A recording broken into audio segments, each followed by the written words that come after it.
Astaghfirullah. Bismillahirrahmanirrahim. Assalamualaikum warahmatullahi wabarakatuh.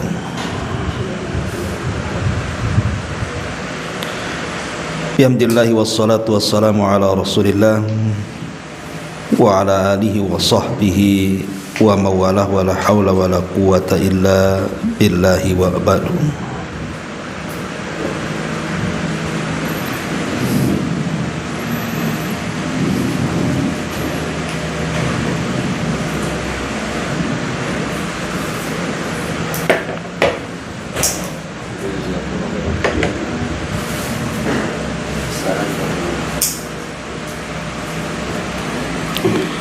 Kita lanjutkan kajian kita, masih membahas kitab Bahjah Qulubil Abrar, dan kita masuk pada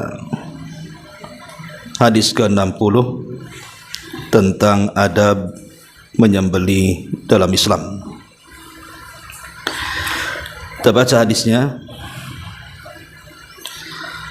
An Rafi' Ibn Khadij radhiyallahu anhu qala, qultu ya Rasulullah, inna laqu al-aduwa ghadan wa laysa ma'ana muda, afanadhbahu bil qasabi, qala ma anhara ad-dama wa dhukira ismullahi alayhi fakul laisa sinna wadh-dhafra wa sawhaddithuka anhu amma sinnu fa'adhmun wa amma adh-dhufru famuda al-habashati wa asabna nahba ibilin wa ghanamin fanadda minha ba'irun faramahu rajulun bisahmin fahabasahu. Faqala Rasulullah sallallahu alaihi wasallam, inna li hadhihi awabida ka awabidil wahshi, fa idza ghalabakum minha syai'un faf'alu bihi hakadha, muttafaqun alaih. Dari Rafi' ibn Khadij radhiyallahu anhu, dia berkata, aku bertanya, wahai Rasulullah, besok kita akan bertemu musuh, sementara kita tidak lagi memiliki pisau tajam. Apakah boleh kita menyembelih hewan untuk dimakan dengan kayu? Beliau bersabda, sesuatu yang bisa mengalirkan darah, kemudian disebut nama Allah, maka makanlah, selain menggunakan gigi dan kuku. Aku akan jelaskan kepada kalian, adapun gigi sejenis tulang, sedangkan kuku adalah alat yang biasa digunakan oleh bangsa Habasyah untuk menyembelih. Lalu kami mendapatkan rampasan berupa unta dan kambing. Tiba-tiba ada salah satu unta yang kabur. Kemudian ada seseorang yang memanahnya hingga dapat ditangkap kembali. Maka Rasul sallallahu alaihi wasallam bersabda, sesungguhnya di antara unta-unta ini ada yang liar, sebagaimana binatang buas. Jika kalian merasa susah karenanya, maka lakukanlah hal seperti itu terhadap unta itu.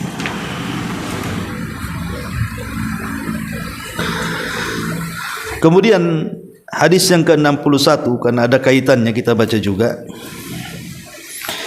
An Shaddad ibn Ausin radhiyallahu anhu, anna Rasulullah sallallahu alaihi wasallam qala, innallaha katabal ihsana ala kulli syai'in, fa idza qataltum fa ahsinul qitla wa idza dzabhtum fa ahsinudz dzibha wal yuhidda ahadukum safratahu wal yurih dzabihatahu, rawahu Muslim. Dari Shaddad ibn Aus radhiyallahu anhu, Nabi SAW bersabda, sungguh Allah mewajibkan agar kita berbuat baik terhadap segala sesuatu. Jika kalian membunuh, bunuhlah dengan cara yang baik. Jika kalian menyembelih, sembelihlah dengan cara yang baik. Hendaklah kalian memajamkan pisaunya dan menenangkan sembelihannya. Ma'asyiral muslimat yang dimuliakan Allah Subhanahu wa taala. Hadis ini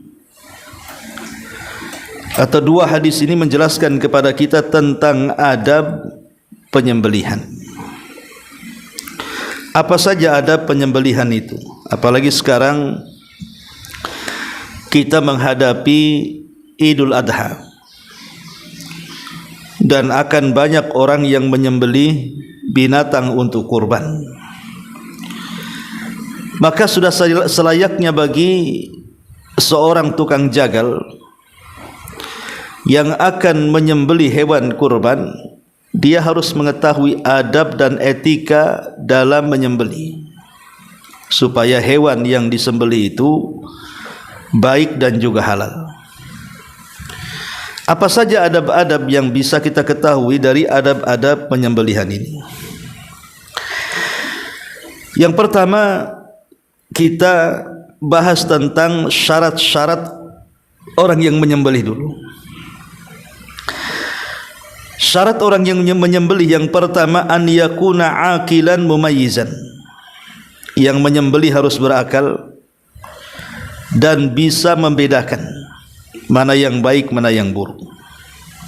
Artinya tidak mesti harus balik. Walaupun yang menyembelihnya belum balik, masih usia 10 tahun umpamanya kan, laki-laki, kalau dia sudah paham, berakal cara menyembelihnya dan paham, maka tidak mengapa anak kecil menyembelih binatang, asal disembelih secara syar'i, membaca basmalah. Kemudian yang kedua, an yakuna dza dinin samawi. Yang menyembelih itu harus beragama yang diberikan kitab langit, dan itu berlaku kepada dua agama. Pertama, agama Islam atau Muslim. Yang kedua, ahli kitab. Dan ahli kitab di sini maksudnya Yahudi dan Nasrani. Boleh seseorang itu apabila di negeri kafir tidak ada yang menyembelih, sementara dia punya tetangga Nasrani atau Yahudi, selama penyembelihannya menyebut nama Allah dan disembelih di tempat yang syar'i, di leher, bukan dibanting, bukan dicekik dan begitu seterusnya, maka halal sembelihannya walaupun yang menyembelih ahli kitab. Kemudian yang ketiga, an yanwiyal muslim wa yusammi. Dan hendaklah seorang muslim niat untuk menyembelih karena Allah dan membaca basmalah. Dan yang terakhir, an yakunal muslim halalan laisa muhriman. Dan yang menyembelih seorang muslim yang tidak dalam kondisi ihram, dia sedang haji atau umrah, maka dibolehkan untuk menyembelih dan halal sembelihannya. Inilah 4 syarat seseorang bisa menjadi tukang jagal. Kemudian yang kedua, syarat alat untuk menyembelih. Syarat alat untuk menyembelih. Yang pertama,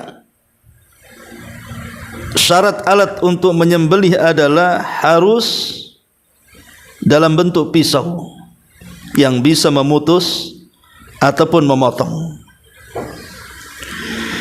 Yang kedua, bukan dalam bentuk sinnan wala dhufran, seperti yang hadis yang kita baca di hadis 60.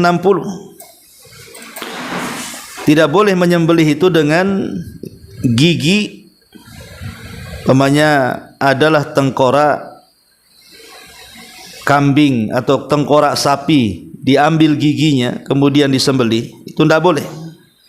Ataupun kuku, Tidak boleh menyembelih dengan gigi ataupun kuku, ya, kuku binatang yang sudah membangkai. Kemudian yang ketiga, ya, dua syaratnya, ya. Yang penting dia bukan dalam bentuk kuku ataupun dalam bentuk gigi. Di antara dalilnya hadis yang kita baca ini, ada penyembelihan dalam Islam di sini. Ketika Rafi bin Khadij bertanya, wahai Rasul, besok kita akan bertemu musuh, sementara kita tidak memiliki pisau, apakah boleh kita menggunakan kayu? Seperti mamanya kan bambu itu ada seratnya, itu kan tajam tuh, bisa untuk menyembelih. Boleh enggak? Maka Nabi SAW, yang penting bisa mengalirkan darah, kemudian disebut nama Allah, maka itu sudah halal. Kemudian Rasul mengatakan, kecuali dua perkara, jangan menggunakan gigi ataupun kuku walaupun bisa menumpahkan darah. Alasannya, pertama, karena gigi itu bagian daripada tulang, dan tulang itu makanan jin.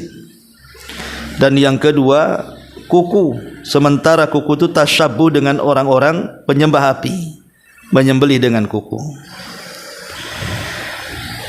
Dan alhamdulillah sekarang kan zaman sudah luar biasa. Pisau di mana-mana dalam bentuknya yang aneh-aneh, yang panjang, yang pendek, yang tipis, yang tebal gitu ya. Bentuknya juga macam-macam. Allah mudahkan semuanya alat untuk penyembelihan ini. Ini syarat yang kedua. Syarat alatnya cuma dua saja. Yang ketiga, syarat binatang yang akan disembelih. Syarat binatang yang akan disembelih. Yang pertama, binatang yang halal untuk disembelih. Tidak boleh menyembelih binatang yang haram seperti anjing, babi, itu tidak boleh. Walaupun syarat yang menyembelihnya sudah terpenuhi, pisau yang untuk digunakan menyembelihnya sudah dipenuhi, tapi kalau yang disembelih anjing, babi, maka tidak dibolehkan. Jadi syarat yang pertama, sembelihan yang disembelih itu harus sembelihan yang halal dimakan. Kemudian yang kedua,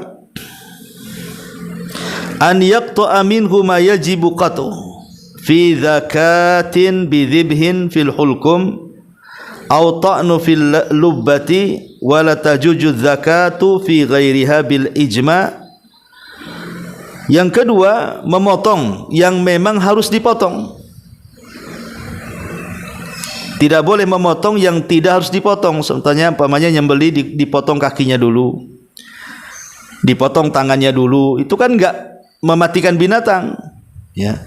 Tapi potonglah bagian tenggorokannya dan urat-urat yang di sekitar tenggorokannya. Adapun menyembelih selain daripada tempat itu, maka sembelihannya jadi haram.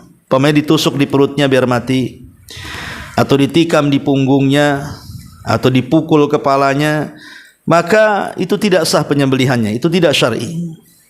Jadi dua syarat hewan yang akan disembelih. Pertama, memang hewan itu halal dimakan, ayam, kambing, sapi, unta gitu ya. Dan disembelih di tempat yang memang harusnya disembelih binatang. Ini syarat hewan yang akan disembelih. Ma'asyiral muslimat yang dimuliakan Allah Subhanahu wa taala. Adapun adab yang dijelaskan para ulama tentang penyembelihan yang harus dilakukan oleh penyembelih, di antaranya dijelaskan oleh para ulama bahwa kalau berkaitan dengan kurban, maka tidak boleh menyembelih kecuali di waktu yang sudah ditentukan. Kalau tidak, maka tidak sah penyembelihannya. Kita tahu kurban itu disembelih setelah Idul Adha sampai tanggal 13 menjelang terbenam matahari di tanggal 13 hari tasyrik. Itulah waktu penyembelihannya. Kalau sebelum itu atau lewat dari situ, ya sah-sah saja penyembelihannya, tapi tidak dinamakan hewan kurban. Ya, tidak dinamakan hewan kurban yang seperti itu. Kemudian yang kedua, harus menghargai atau menghormati binatang yang akan disembelih. Sebagaimana ketika ada seseorang yang menyiksa binatang yang akan disembelih di zaman Rasul, Rasul mengatakan, apakah engkau akan membunuh 2 kali? Kau siksa dulu baru kau sembelih. Maka sayangilah binatang. Irhamu man fil ardi sayarhamukum man fis sama. Sayangi makhluk yang ada di bumi, maka makhluk yang akan di langit akan menyayanginya. Termasuk juga sayangi binatang. Tidak boleh menyiksa walaupun akan disembelih. Karena ada juga orang-orang yang menyiksa sebelum disembelih, disetrum ataupun dibanting dulu baru disembelih. Maka ini tidak ihtiram namanya, tidak menghormati atau memuliakan binatang. Ya. Ma'asyiral muslimat yang dimuliakan Allah Subhanahu wa taala. Kemudian juga tidak boleh menampakkan binatang yang disembelih kepada binatang yang belum disembelih, karena kalau kita tahu bahwa prosesi kurban itu kan biasanya banyak jumlahnya. Kadang-kadang kambing satu dengan kambing yang lain itu hanya 1-2 meter jaraknya. Terkadang bisa sampai ratusan kambing yang mau disembelih. Maka tidak boleh memperlihatkan ketika menyembelih kepada hewan yang lain yang belum disembelih, dan itu dianggap menyakitinya. Tidak boleh, ya. Kemudian juga di antara adabnya, diarahkan ke arah kiblat. Diarahkan ke arah kiblat. Kenapa demikian? Apa hikmahnya ketika kita menyembelih? Kemudian arah pisau yang akan menyembelih leher binatang tersebut harus diarahkan ke kiblat. Karena arah kiblat itu adalah arah tempat kita ini beribadah kepada Allah Azza wa Jalla dalam salat kita, dalam doa kita. Maka begitu juga ketika menyembelih, sangat dianjurkan dihadapkan ke kiblat.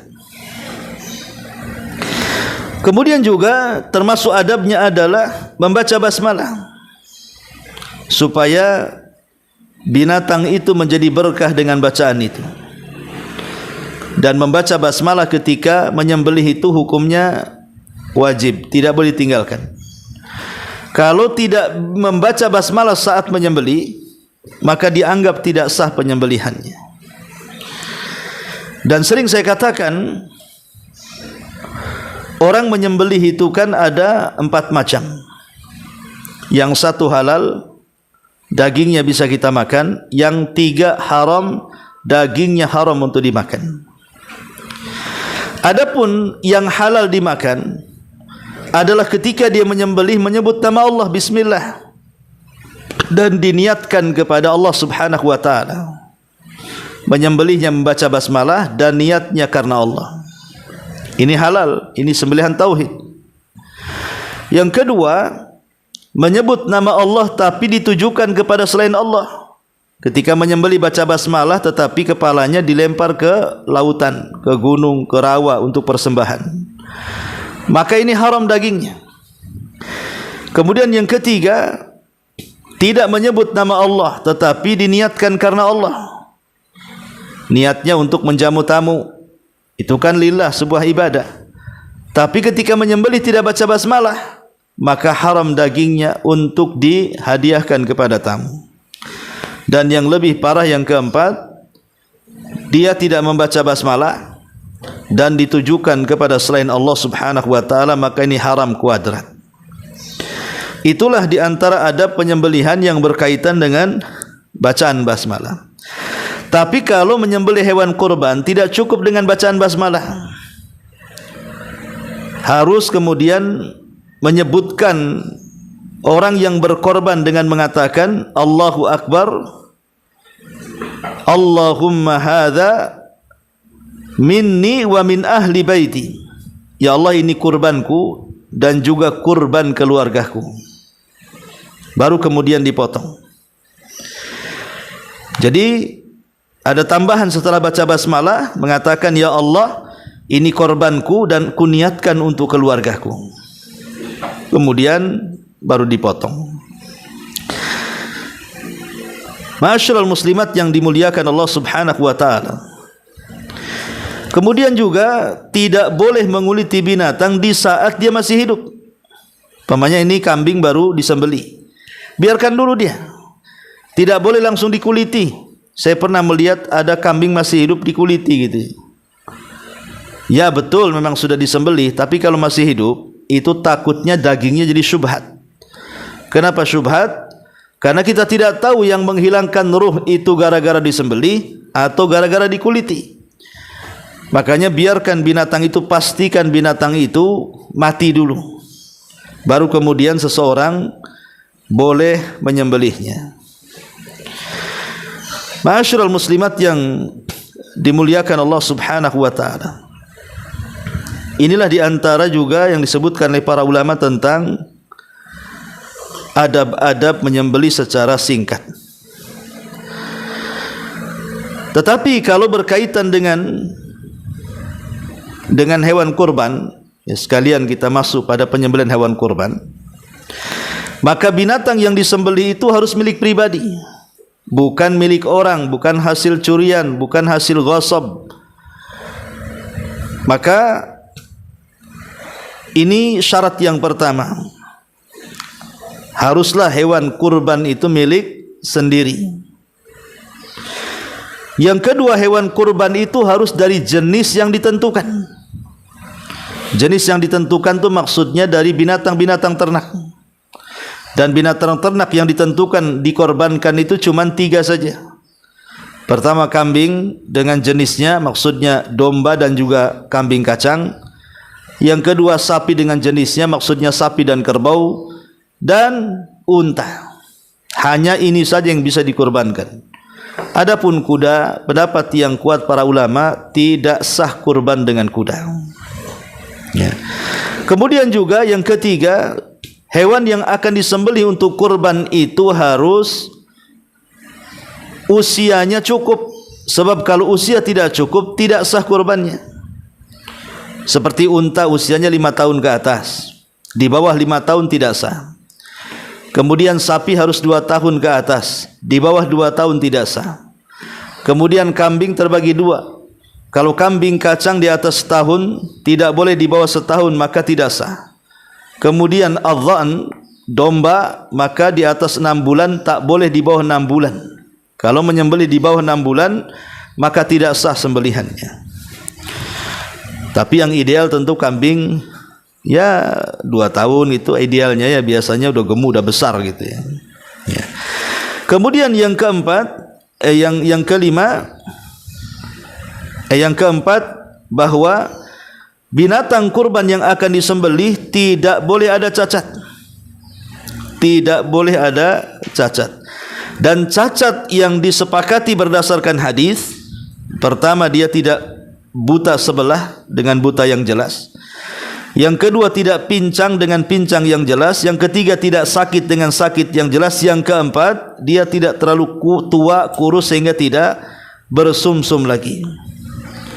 Ini adab kalau berkaitan dengan hewan kurban. Ya.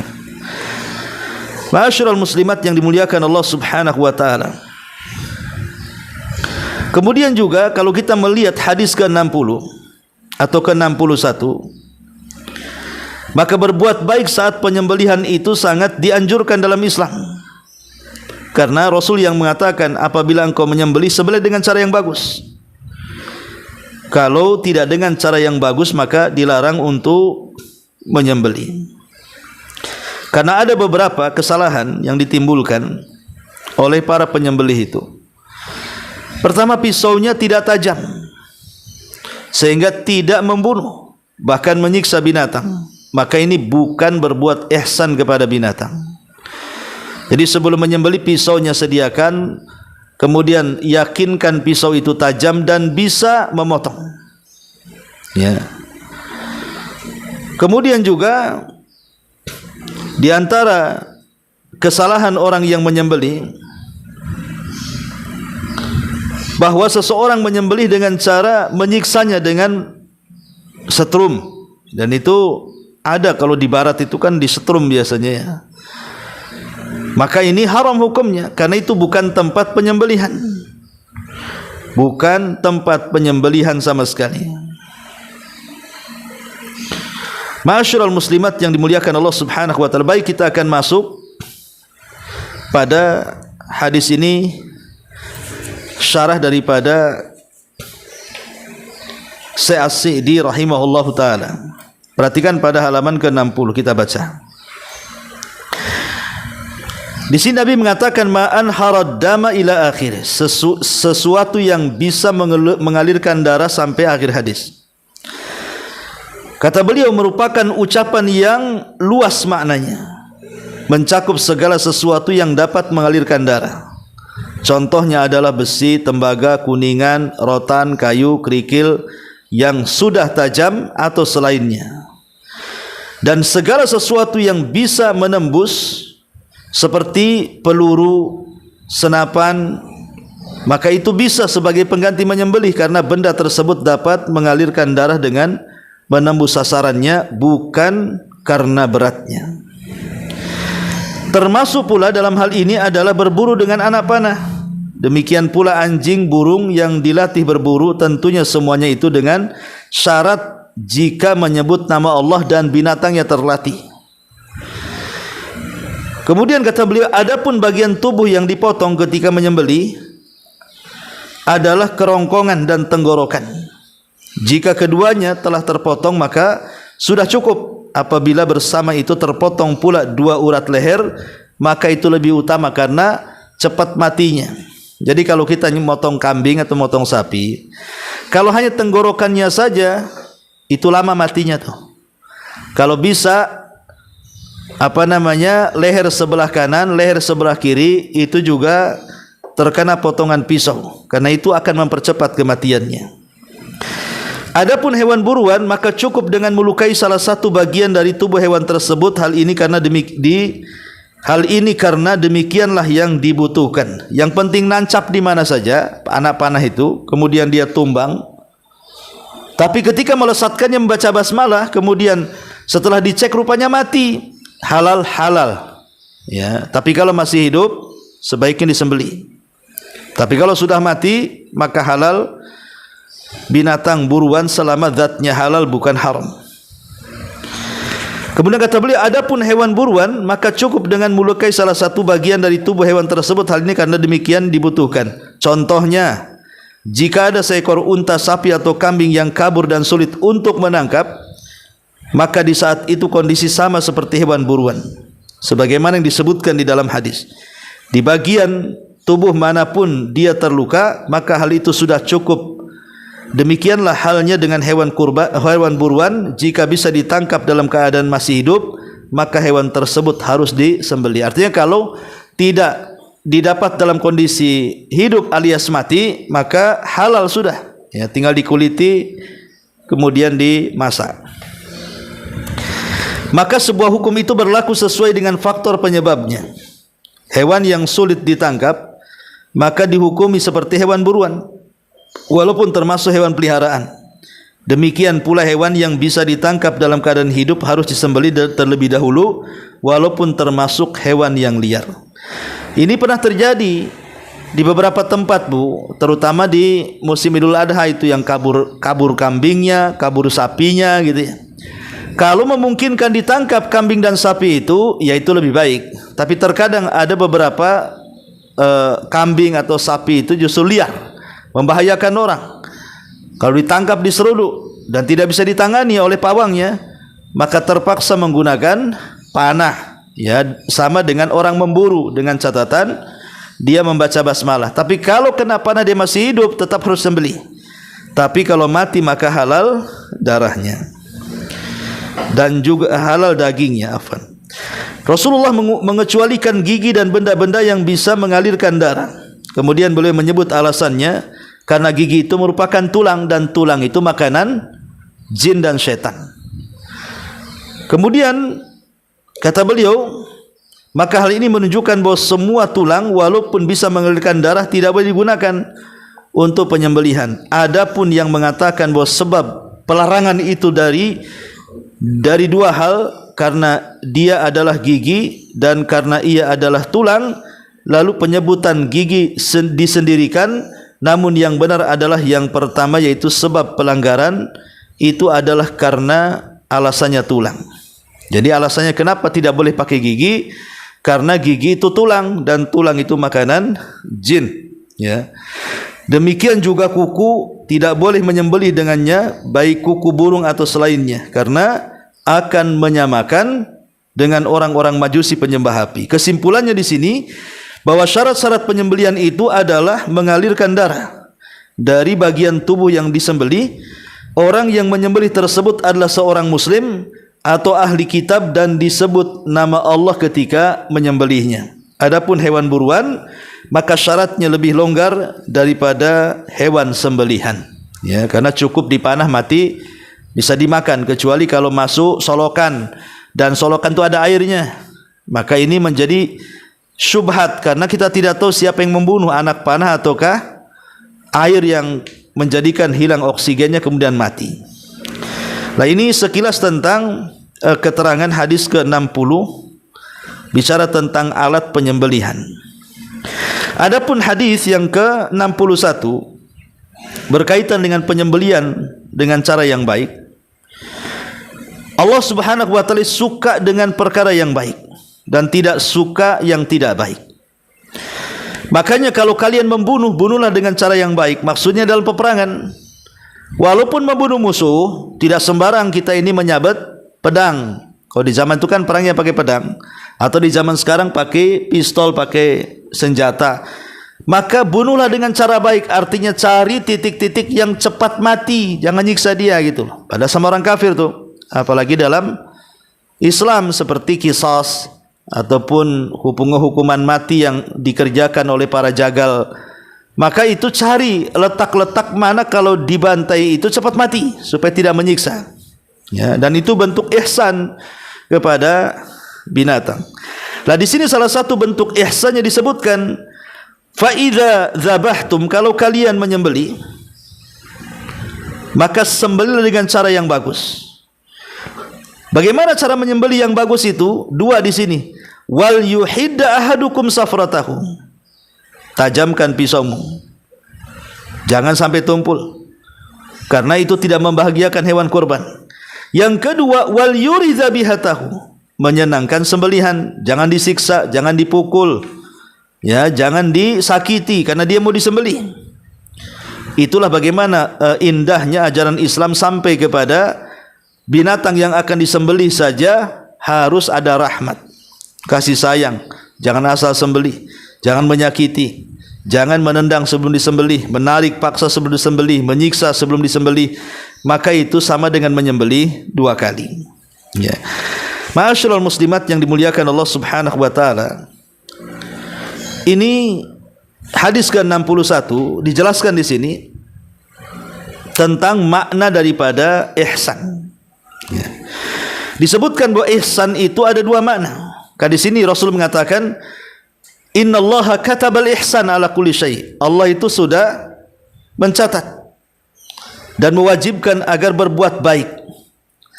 Kalimat al-ihsan, berbuat baik, ini dalam bahasa Arabnya ihsan itu memiliki beberapa makna. Makna yang pertama, ihsan dalam beribadah, yaitu dalam hadis Jibril yang panjang ketika bertanya kepada Rasul tentang ihsan, maka Rasul mengatakan, anta budallah ka'annaka tarah fa illam takun tarahu fa innahu yarak. Engkau beribadah kepada Allah seolah-olah engkau melihat Allah, padahal susah untuk itu, maka yakinilah Allah melihat kita. Kalau tidak bisa yang pertama seolah-olah melihat Allah, yang kedua seolah-olah dilihat Allah. Dan makna yang kedua ihsan dalam menunaikan hak-hak manusia atau dalam bab muamalah, itu makna yang kedua. Inti dari ihsan yang hukumnya wajib adalah engkau melaksanakan hak-hak sesama makhluk yang bersifat wajib, seperti berbuat baik kepada orang tua, silaturahim, berbuat adil, dan begitu seterusnya, ya. Jadi ihsan, kalimat ihsan itu bisa dibawa kepada ibadah, bisa dibawa kepada muamalah, termasuk juga penyembelihan. Karena ihsan ini dibawa kemana-mana. Makanya Rasul mengatakan innallaha katabal ihsan ala kulli syai'. Jadi sifat berbuat baik itu harus terdapat kepada siapapun dan kepada apapun. Bukan hanya kepada manusia, kepada binatang juga sama. Tetap harus berbuat baik. Tidak boleh kemudian kita berbuat kasar. Karena di zaman Rasul ada seorang sahabat yang menelantarkan unta. Jadi unta itu hanya dipekerjakan saja, tapi giliran lapar nggak dikasih makan, giliran sakit tak diobati, tapi giliran kerja harus kerja. Akhirnya kemudian unta ini dari kejauhan melihat Nabi SAW sedang menunggangi seekor keledai, membonceng Anas ibn Malik radhiyallahu an. Tiba-tiba unta itu menyusul Nabi. Setelah kemudian di hadapan Nabi, tiba-tiba dia pun yabruk, seolah-olah sujud kepada Nabi SAW. Kemudian Rasul turun, tak sadar melihat kedua mata unta itu mengalirkan air mata. Maka Rasul mengusapnya. Entah apa yang dilakukan Rasul dengan unta itu, berbisik-bisik. Tiba-tiba Rasulullah SAW mengatakan di hadapan para sahabat Ansar, siapa pemilik unta ini? Maka sahabat Ansar mengatakan, saya wahai Rasul. Maka Nabi SAW mengatakan, bertakwalah kau kepada Allah, unta ini sudah Allah kuasakan kepadamu. Engkau hanya bisa mempekerjakan tapi tidak bisa mengurusnya.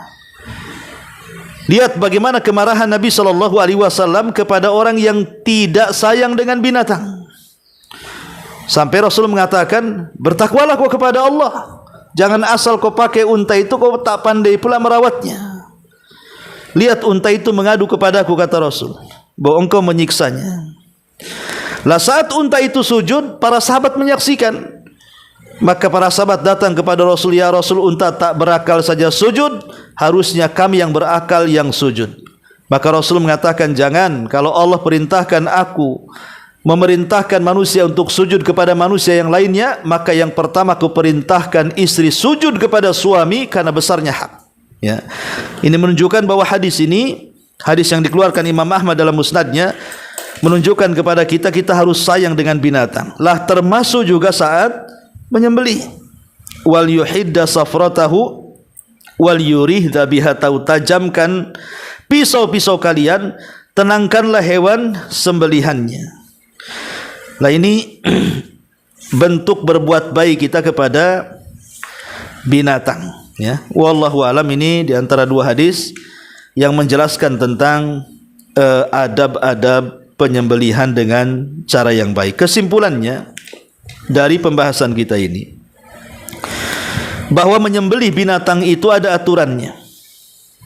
Kalau tidak mengikuti aturan ketetapan Islam, maka binatang itu tidak menjadi daging yang bisa dimakan. Boleh jadi daging bangkai yang dilemparkan. Tetapi yang terpenting adalah saat seseorang kemudian menyembelih binatang, hanya dua perkara saja. Pertama, jangan lupa baca basmalah, dan yang kedua, sembelihlah di tempat yang memang harus disembelih, maksudnya di lehernya. Ya. Kalau ini sudah dilakukan, maka siapapun yang menyembelihnya, selama dia bisa menyembelih mau anak-anak, remaja, dewasa, laki-laki, perempuan, apakah dia seorang muslim ataupun ahli kitab, maka halal sembelihannya. Tapi kalau yang menyembelihnya orang Hindu, Buddha, atau agama-agama yang tidak diturunkan kitab langit kepada mereka, maka dianggap tidak sah sembelihannya. Jadi orang kafir yang boleh menyembelih itu hanya ahli kitab saja, ya. Dan kita tahu bahwa sembelihan itu ibadah yang agung, Bu. Karena sembelihan ini dipakai oleh dukun-dukun, oleh paranormal, bomo dan yang semacamnya untuk menyekutukan Allah. Sehingga ketika ada orang-orang datang kepada mereka, terkadang mereka mensyaratkan untuk menyembelih binatang, tetapi bukan untuk Allah, tapi untuk jinnya. Maka ketika kemudian kita menyembelih, menyebut nama Allah dan disembelih di tempat yang layak disembelih, maka itu bentuk tauhid yang sangat agung. Bentuk tauhid yang sangat agung, yang Allah katakan, qul inna salati wa nusuki wa mahyaya wa mamati lillahi rabbil alamin. Katakan, salatku, penyembelihanku, hidupku dan matiku, aku hanya menyerahkan kepada Rabb semesta alam. Karena dulu di zaman Nabi sallallahu alaihi wasallam ada dua orang yang sedang safar. Kemudian melewati sebuah perkampungan, di situ ada berhala yang harus disembah. Dan itu berhala yang diagungkan kaum yang ada di situ. Siapapun yang lewat kampung mereka, maka harus melewati berhala dan berkurban. Kalau tidak, tidak dibolehkan lewat ke jalan mereka, cari jalan lain. Ketika dua orang ini kemudian masuk ke kampung itu, diusir, tidak boleh lewat sini. Kemudian anak muda ini mengatakan, kenapa kami tidak boleh lewat sini? Maka orang kampung di situ, kecuali kalian berkurban, maka kami akan biarkan kalian lewat. Maka keduanya dibawa ke berhala yang sangat besar, kemudian diajarkan cara menyembah Tuhan yang dianggap Tuhannya berhala itu. Kemudian yang pertama dipanggil, kamu sini. Ya, qarrib walau kana dubaba. Sembelilah binatang untuk berhala kami walaupun seekor lalat. Akhirnya dia pun tangkap lalat, kemudian menyembelih dan melakukan kesyirikan kepada Allah Azza wa Jalla. Kemudian yang kedua lewat juga, pertanyaannya sama, disuruh berkurban. Dia bilang, saya musafir, tak ada duit. Maka mereka mengatakan, kurban juga kamu walaupun seekor lalat. Kemudian karena tauhidnya kuat, dia mengatakan, oh tidak bisa, walaupun seekor lalat aku tidak mungkin mempersembahkan kepada berhala kalian. Maka keduanya diwafatkan oleh Allah. Yang berkurban seekor lalat di hadapan berhala, Allah masukkan ke dalam neraka. Yang tidak mau berkorban kepada berhala, hanya kepada Allah, walaupun itu seekor lalat, tetap dimasukkan ke dalam sorga, karena dia mati di atas tauhid. Jadi sembelihan ini juga menentukan kita ini mentauhidkan Allah ataupun tidak. Wallahu alam. Ini keterangan singkat dari dua hadis 60 dan 61. Sebelum saya tutup, silakan kalau ada yang mau bertanya, kita buka tanya jawab. Ada yang menitip pertanyaan dari tapi di luar tema. Kalau kita ke Tanjung Pinang atau ke Uban, itu masuk apa enggak? Itu kembali kepada uraf, kebiasaan. Karena kan kalau kembali kepada jarak yang ditentukan para ulama ini, ada 15 pendapat gitu ya. Ada yang jarak Mekah Badar, ada yang jarak jarak Madinah Badar, jarak Madinah Uhud, jarak Madinah, pokoknya akhirnya banyak perselisihan sehingga tidak bisa mana satu yang sahih. Maka ketika itu tidak bisa diputuskan karena banyaknya riwayat, maka kembali kepada uraf. Uraf itu kebiasaan manusia. Kalau menurut orang sini ke Tanjung Pinang safar, ya sudah, berarti bisa qashar. Atau ke sini Tanjung Uban, menurut kebiasaan orang sini safar, ya sudah qashar. Tapi kalau ke Barelang, walaupun lebih jauh dibandingkan ke Tanjung Uban yang hanya speed 15 sampai 20 menit gitu ya, sementara ke Barelang bisa 2 jam. Tapi kan ke Barelang tidak ada orang menganggap pulang dari Barelang itu pulang safar. Pemain saya dari Jembatan 6. Ditanya, Ustadz dari mana? Dari Barelang. Safar ya? Enggak ada orang bilang ke Barelang safar. Ya jalan-jalan gitu ya. Tapi kalau ke Tanjung Pinang, kalau saya katakan dari mana Ustadz? Safar dari Tanjung Pinang, saya kira pas bahasa safar itu. Dan semua orang mengucapkan kalimat itu. Maka kalau memang menurut uruf kebiasaan yang ke sana itu disebut safar, ya sudah boleh mengqashar salat dan menjamahnya. Ya. Iya, termasuk ke Singapura. Walaupun jaraknya dekat. Kalau memang orang sini menganggap safar, maksudnya ada persiapan. Ya, persiapan uang, persiapan tiket, persiapan macam-macam di sana, maka dianggap safar. Ya, wallahu a'lam.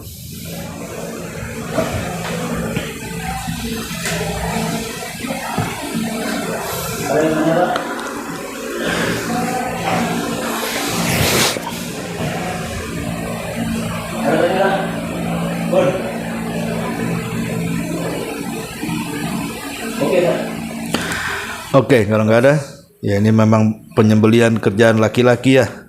Nggak usah ditanya lah perempuan. Subhanaka bihamdika asyhadu an la ilaha illa anta astaghfiruka wa atubu ilaik. Allahu ta'ala. Assalamualaikum warahmatullahi wabarakatuh.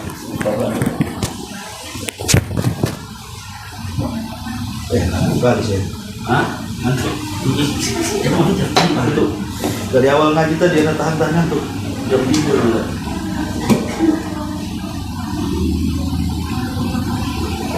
Bangun terlalu pagi, 2:30, habis itu nggak bisa tidur lagi. Tidur jam 1:30. Ngobrol sama Ustaz Aswad tuh di Aceh sampai jam 11 pulang. Nggak bisa tidur, 1:30 baru tidur. 2:30 terbangun. Habis sudah bisa tidur lagi. Dia di mana? Aduh, di Sekupang. Nyata Sekupang. Bahas kurban sampai jam 11. Terus dari kajian muhajirin. Ini ada jadwal baru ke Ringkong.